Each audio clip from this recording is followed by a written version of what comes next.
Hulikam naman ang panlolob ng isang lalaki sa isang bahay sa San Mateo, Rizal. May unang balita si EJ Gomez.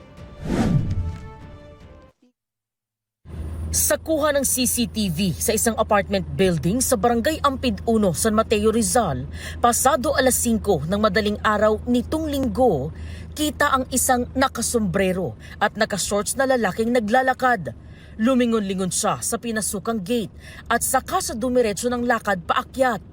Sa second floor, naglakad ang lalaki, sumilip sa bintana at tinangkang buksan ang gate sa dulo.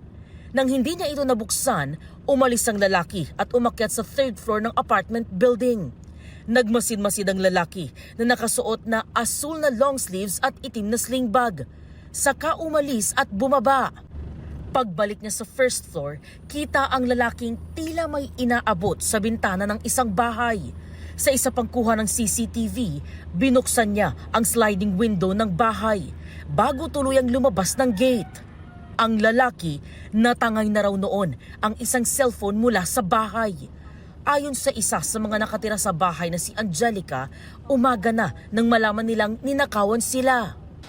Hindi po kasi nag-alarm yung cellphone ng asawa ko. So nagising na siya ng kusa, hinanap niya yung cellphone niya sa may bandang ulo na niya sa may unan. Nalughog namin yung higaan, yung mga unan. Wala talaga. Tiningnan nila ang mga kuha ng CCTV at doon nalaman na pinasok na pala ang kanilang apartment building. Dahan-dahan lang po niya binubuksan tong screen hanggang sa inaabot niya na po yun. Siguro po mga 2 minuto lang po yun na nakuha niya po kaagad yung cellphone. Nagtry pa nga po siya dito buksan yung doorknob pero si lock po di niya na ma-open. Nasa 15,000 piso raw ang halaga ng ninakaw na cellphone. Na-i-report na raw sa barangay ang insidente. Ayon sa mga tanod, hindi residente ng Ampid 1 ang salarin. Yun po dahil talaga po, ma'am. First time ko lang nakita ang mukha na yan, ma'am. Pinakatan po yung itsura niya. Katunayan, mayroon po kami nakapaskil pa dyan, ibang barangay. Patuloy ang pagtunton ng mga otoridad sa salarin. Itong unang balita.